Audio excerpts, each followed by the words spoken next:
네, 저는 오늘 쉬운 말을 어렵게 설교하려고 하니까 여러분 좀 잘 집중해서 들으시기 바랍니다. 디모데전서 5장은 이제 목회자로서 디모데가 교회 안에 있는 성도들을 어떻게 대해야 할 것인가에 대해서 말하는 내용으로 시작을 합니다. 교회만큼 폭이 넓은 공동체는 없습니다. 누구나 올 수 있는 곳입니다. 나이가 관계가 없습니다. 연령이 관계가 없고, 같은 말이군요. 성별이 관계가 없고, 얼마나 많이 배웠느냐, 얼마나 재산이 많으냐, 이런 게 아무 관계가 없습니다. 모든 사람들이 다 와서 하나님 앞에 동등한 곳이 바로 교회, 아주 세상에서 유일한 어떤 성격을 가진 그런 공동체가 바로 교회입니다. 이런 폭넓고 다양한 관계를 연결하는 방법이 뭐냐? 바울은 가족이다, 이렇게 제시를 하는 겁니다. 교회 안에 있는 늙은이는 아버지에게 하듯 하고, 젊은이에게는 친형제처럼 하고, 늙은 여자에게는 어머니에게 하는 것처럼 하고, 젊은 여자에게는 자매에게, 여동생에게 하듯 해라. 이게 그냥 누구나 할 수 있는 말 같지만, 그러나 이 속에는 좀 깊은 의미가 좀 있겠죠. 아름답고 이상적인 교회 공동체, 여러 단체 가운데 하나의 단체가 아니라 그리스도의 복음 진리 위에 세워진 교회의 다양한 사람들을 어떻게 대할 것이냐? 가족처럼 대하라, 이런 말입니다. 가족은 피로 맺어진 공동체죠. 피는 물보다 진하기 때문에 가족이라는 그 자체가 어떤 그 응집력이라고 할까요? 가족이라고 하는 그 자체에 이미 어떤 서로를 향한 배려와 이해라고 할까요?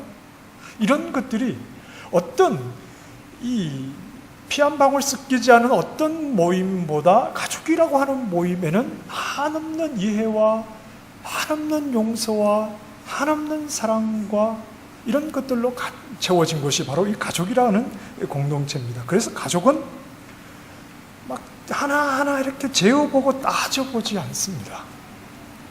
법이라고 하는 것이 가족의 중심에 서 있는 잣대가 아닙니다. 원리와 원칙으로만 움직여지는 그런 공동체가 아닙니다. 잘하면 상 주고 못하면 벌 주는, 상 주고 벌 주는 이런 공동체가 아닙니다. 저희 집에는 여러분도 잘 아시는 것처럼 아들만 둘입니다. 좀 더 비극적으로 이야기하면 딸이 없습니다. 그러다 보니까 저희 집에 혼자 계시는 여자분이 수고를 많이 하는데, 이 아들들은 그런 것 같아요. 어머니가 뭘 하시는지, 어떻게 마음을 가지고 좀 도와드려야 될지에 대해서 개념 자체가 없어요. 그래서 철이 들기를 기다리면 그냥 환갑이 될 것 같아서 제가 아이들에게 이랬습니다. 너희들 어머니를 좀 도와라. 저는 항상 설거지를 하면 그릇을 닦거든요. 그래서 다른 게 아니라, 저희 집사람 눈을 못 보겠는데, 다른 게 아니라 저녁 식사를 준비할 때 좀 도와라. 수저 좀 놓고 뭐 이렇게 좀 테이블 좀 닦고 해라.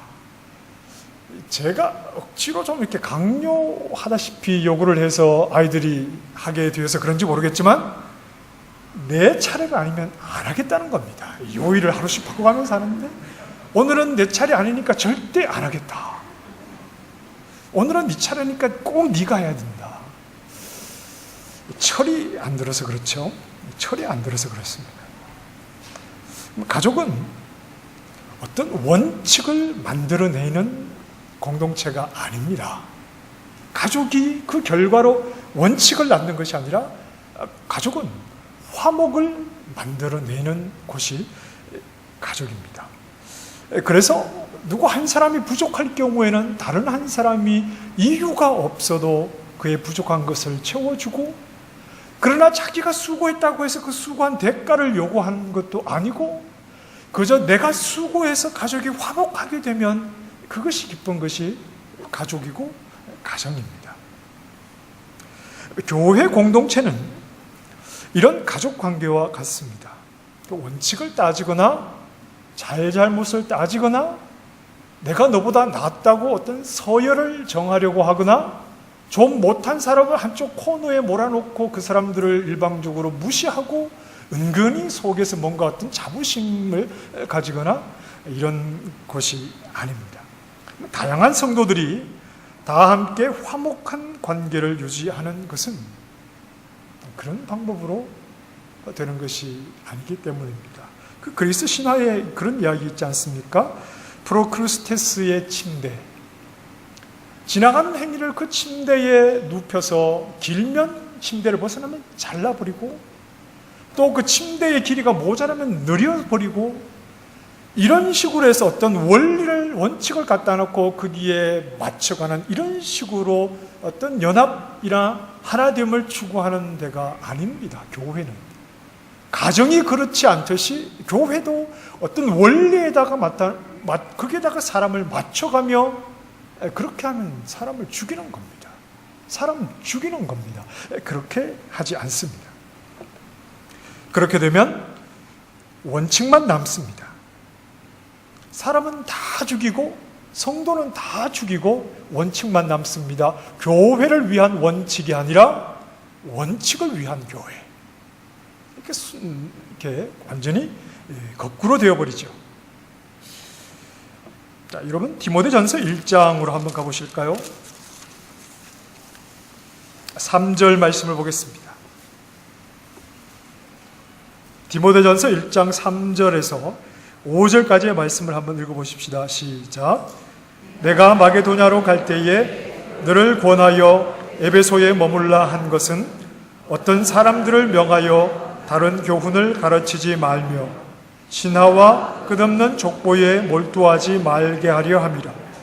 이런 것은 믿음 안에 있는 하나님의 경륜을 이룸보다 도리어 변론을 내는 것이라. 이 교훈의 목적은 청결한 마음과 선한 양심과 거짓이 없는 믿음에서 나오는 사랑이거늘. 교회는 이론을 가지고 변론하고 다투고 승자와 패자를 만들어내는 그런 곳이 아닙니다. 복음이 만들어내는 청결한 마음과 선한 양심, 그리고 거짓이 없는 믿음에서 나오는 사랑, 이것이 교회다. 이 사랑은 복음에서 시작되는 겁니다. 다른 교훈이 교회 안에 들어오지 못하게 해라.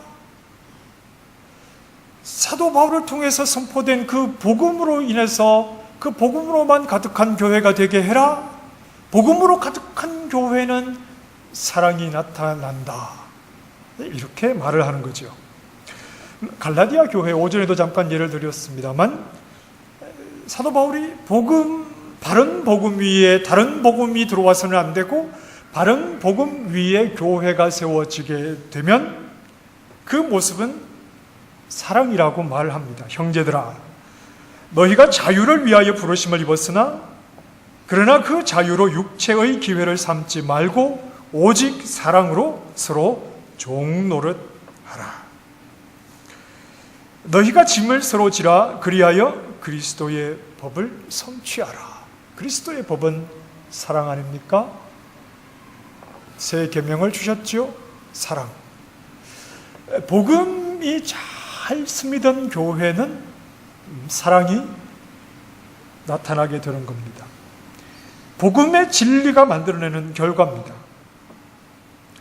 복음 진리라고 하는 것은 똑똑한 사람들을 모아놓고 그 속에 지식을 집어넣는 것이 아닙니다. 복음의 진리는 머릿속에만 머물지 않습니다. 복음 진리는 이해하는 것이 반드시 필요합니다. 반드시 머리가 있어야 됩니다. 가슴으로만 복음을 이해할 수는 없습니다. 반드시 머리로 복음을 이해해야 합니다. 그러나 복음은 절대 머리에만 머물 수 없습니다. 왜냐하면 복음, 진리는 인격이기 때문에 그렇습니다. 자, 교회는 어떤 곳이냐 하면 디모데전서 5장을 시작하기 전에 4장 마지막에 이렇게 말씀을 합니다. 4장 16절에 네가 네 자신과 가르침을 잘 살펴 이 일을 계속하라. 이것을 행함으로 네 자신과 너에게서 듣는 자를 구원하리라 그랬습니다. 자, 가르침. 지난 시간에 말씀드렸듯이 교회는 가르침이 굉장히 중요하고 그 가르침은 다름이 아닌 진리입니다. 복음, 진리. 교회는 하나님의 교회요 진리의 기둥과 터다. 이렇게 말씀을 하지 않았습니까? 하나님의 말씀, 그 말씀하신 하나님의 교회의 최고의 권위이십니다. 진리가 가르쳐져야 하고 그 가르침을 통해서 가르치는 디모데 자신뿐 아니라 그 가르침을 배우는 모든 교회가 더 높은 권위의 하나님과 하나님의 말씀 안에서 그들의 구원이 완성되어 가야 하는 것이 교회 공동체이기 때문에 끊임없이 진리의 말씀이 교회를 교회되게 하는 겁니다. 진리가 교회의 중심이지만 진리는 언제나 성도들의 편을 들어주는 것은 아닙니다. 다시 말해서 언제나 진리가 성도들을 잘했다고 칭찬해 주지만은 않습니다. 교회, 성도는 불완전한 사람입니다. 하나님의 나라 백성이지만 세상으로부터 끊임없이 영향을 받고 때로는 흔들릴 때도 있고 의인이 되었지만 그러나 죄를 여전히 짓고 있는 그런 완전하지 못한 자들입니다. 바울이 교회들에게 보내는 서신의 내용들이 뭡니까?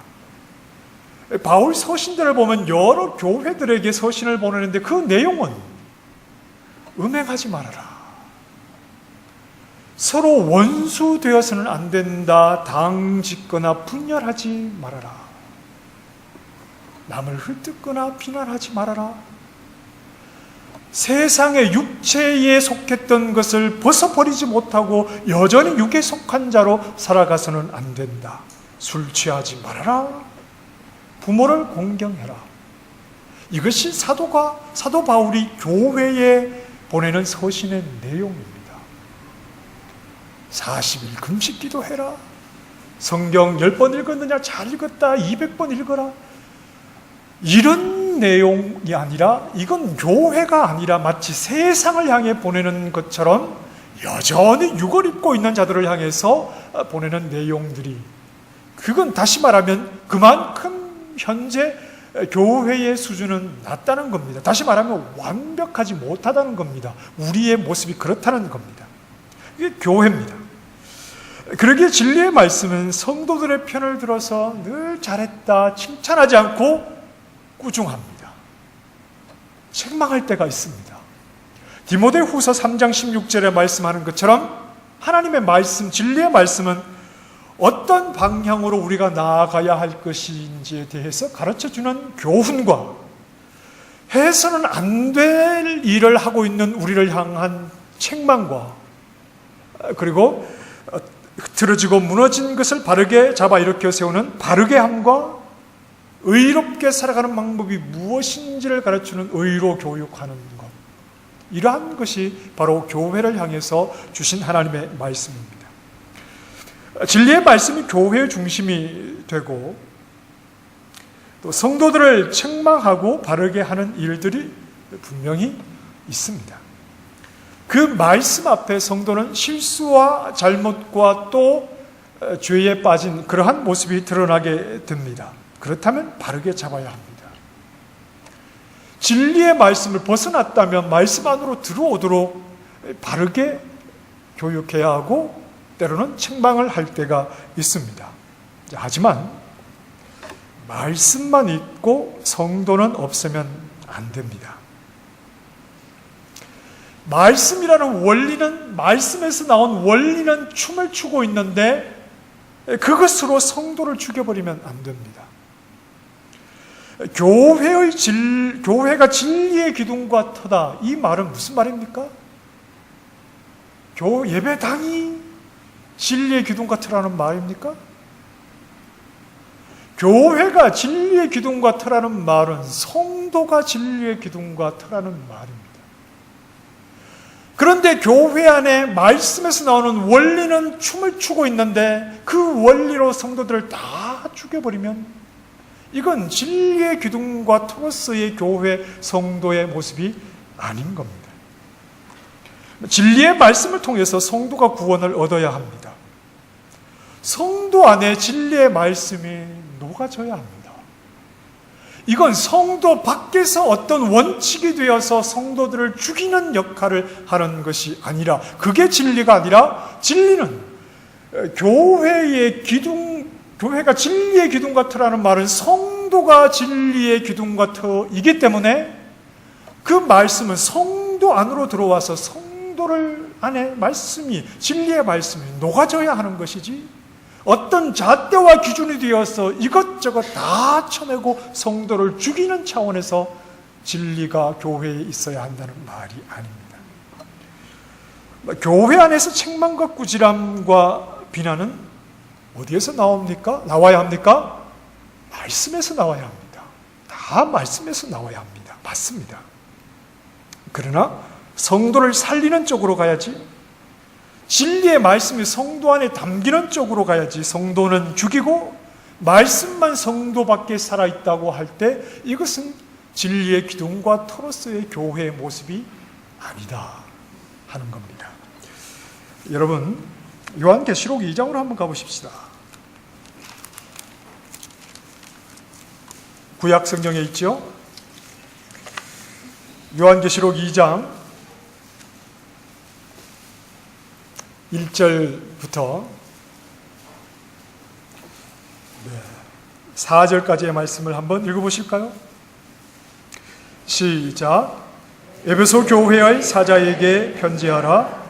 오른손에 있는 7 별을 붙잡고 7 금촛대 사이를 거니시는 이가 이르시되, 내가 내 행위와 수고와 내 인내를 알고 또 악한 자들을 용납하지 아니한 것과 자칭 사도라 하되 아닌 자들을 시험하여 그의 거짓된 것을 네가 드러낸 것과 또 내가 참고 그 이름을 위하여 견디고 게으르지 아니한 것을 아노라. 그러나 너를 책망할 것이 있나니 너의 처음 사랑을 버렸느니라. 에베소 교회가 주님으로부터 칭찬을 받은 것은 악한 자들을 용납하지 않은 것입니다. 악한 자들은 진리를 어지럽히는 자들, 자칭 사도로 하는 자들, 그들의 거짓을 드러낸 것입니다.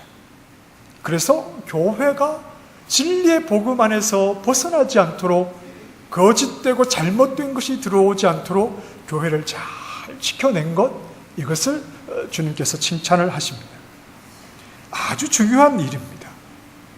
교회를 교회되게 하는 일이니까 아주 훌륭한 일을 해낸 겁니다.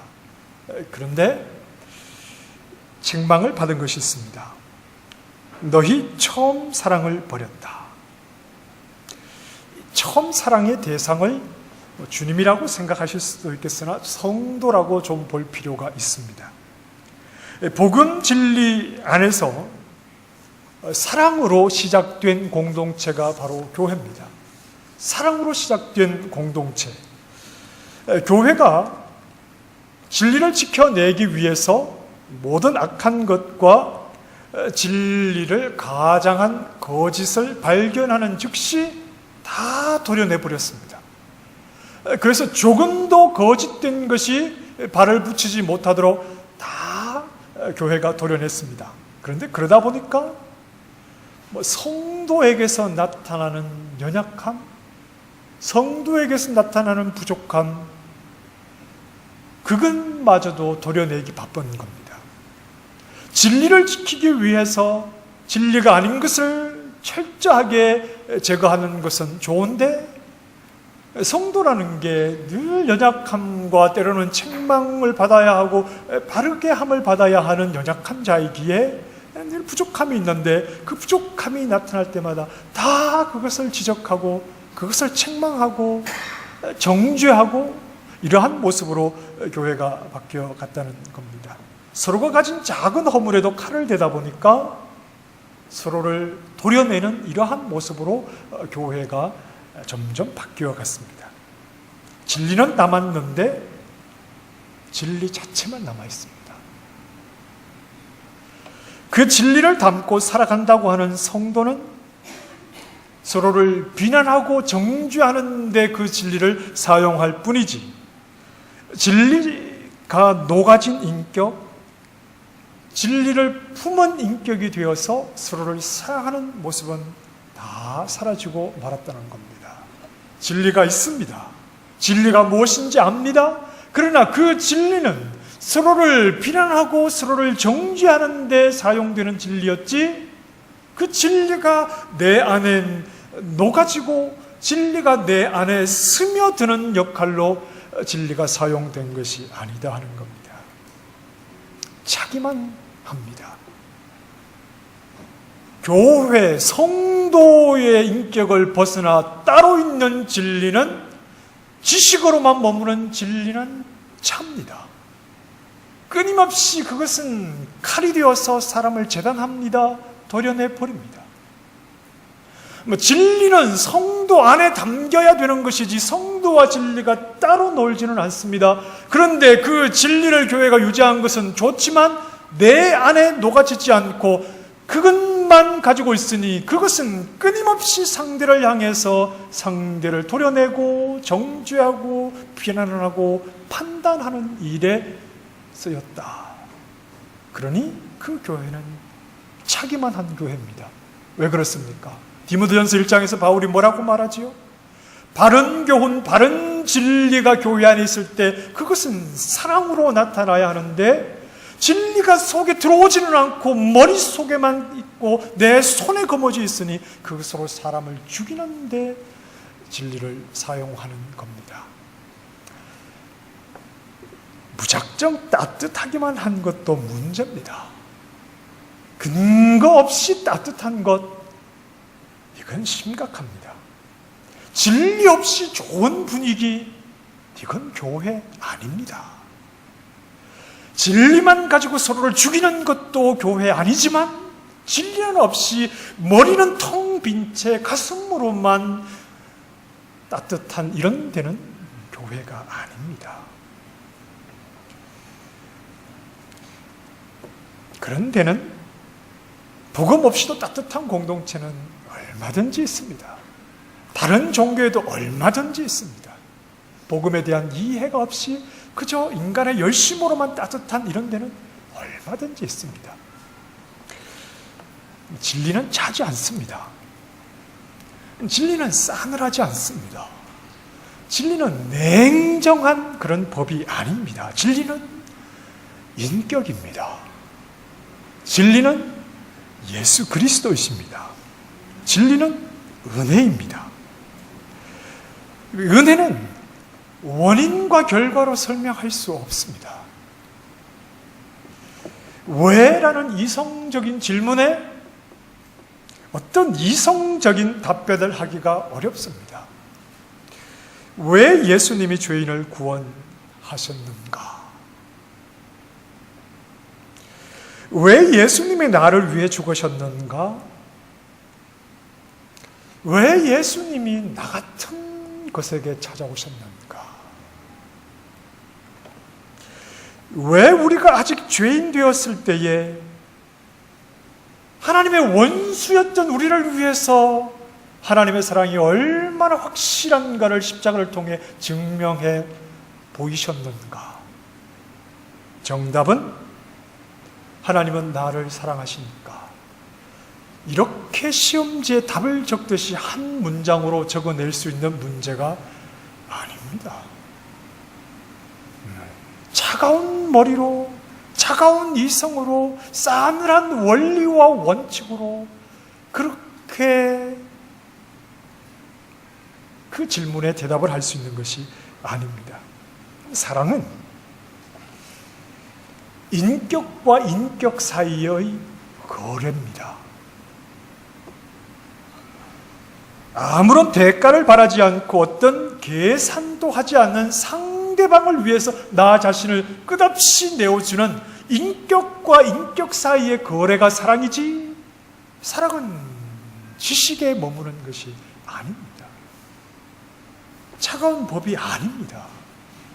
사랑은 인격을, 어떤 인격이 어떤 인격에게 다가와서 그 인격을 녹여버리는 것이고, 그 인격을 변화시키는 것이고, 그 인격이 예상하지 못했던, 꿈도 꾸지 못했던 놀라운 선물을 주는 것이 사랑입니다. 사랑은 인격과 인격 간의 거래, 어떤 조건 따지지 않고 그를 향해서 일방적으로 나 자신을 내어주는 것, 이것이 바로 사랑입니다. 이 사랑은 진리의 결과입니다. 진리가 담고 있는 것이 사랑이다, 이런 말입니다. 진리는 책에 쓰여져 있는 법조문이 아닙니다. 진리는 인격에 채우는 것입니다. 진리가 바로 인격이기 때문입니다. 그 진리로 채워진 자들이 바로 교회입니다. 성도입니다. 우리는 진리의 기둥과 터인데, 내 머릿속에 성경을 머리에 집어넣고 있어서 어떤 책에 있는 내용, 글이 아니라 그 진리는 내 인격 속에 녹아져 있습니다. 우리는 인격으로부터 전해진 진리를 내 인격에 담아 있을 뿐이지, 머리의 지식으로 남을 판단하고 저주하는데 그렇게 사용되는 것이 아니다. 우리가 진리를 안고 있고 우리가 복음을 가지고 있다면 그건 내 인격으로 말하는 것이지, 물론 그 인격에는 지성도 들어가 있습니다. 인격은 없이 머리의 지식으로만, 싸늘한 책으로만 그렇게 서로를 판단하는 잣대가 아니라는 말입니다. 자, 오늘 본문을 다시 보십시다. 디모데전서 5장 1절과 2절 말씀. 자, 여러분 한번 읽어보시겠습니까? 시작.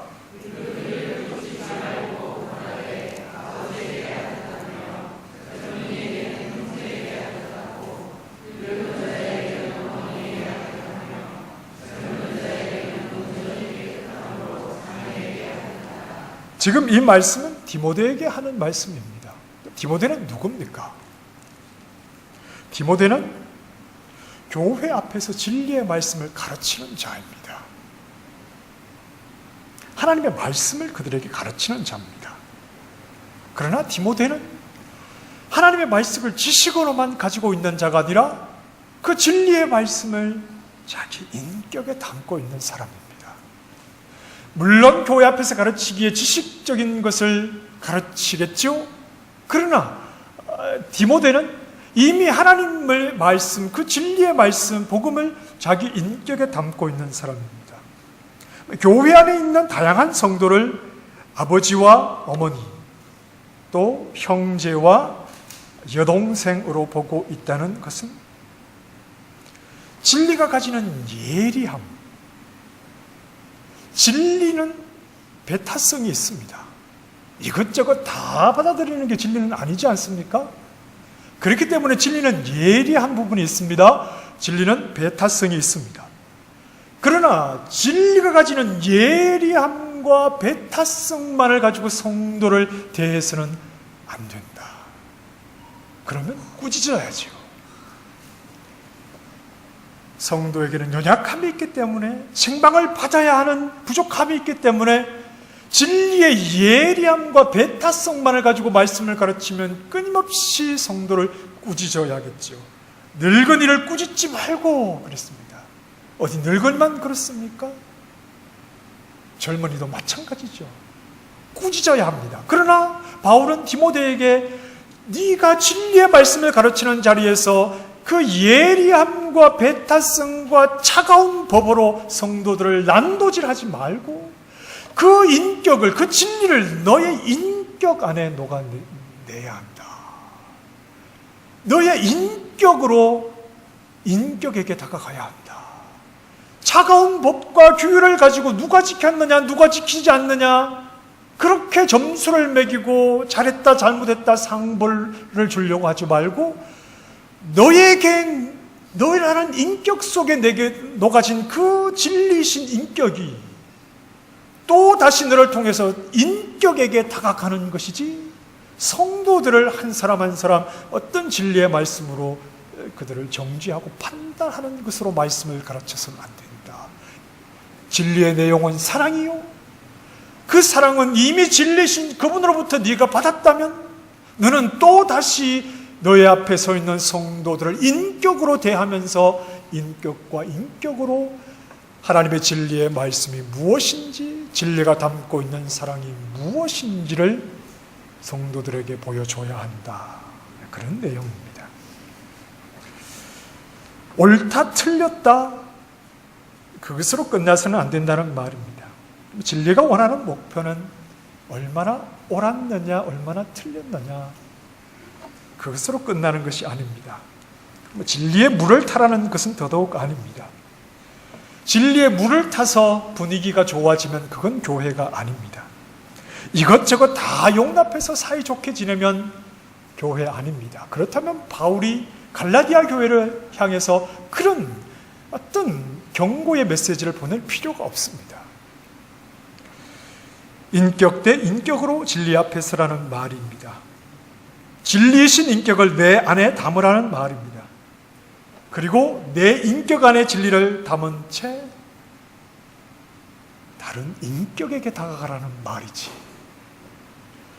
진리를 내 인격에 담은 채 교회 안에 있는 성도들, 그들 다른 인격에게 다가가라는 말이지, 지식을 자랑하고 그 지식으로 상대를 치고 정죄하는 일에 사용하지 말라는 말입니다. 왜냐하면 원리와 원칙만을 앞세우면 그 앞에 드러나는 것은 죄뿐입니다. 원리와 원칙으로 재단해버리면 다 죽습니다. 그러나 진리를 담은 인격으로 나아가면 그 앞에는 아버지와 어머니와 형제와 동생 밖에는 없는 겁니다. 왜냐하면 가족은 원칙으로 따지는 집단이 아니거든요.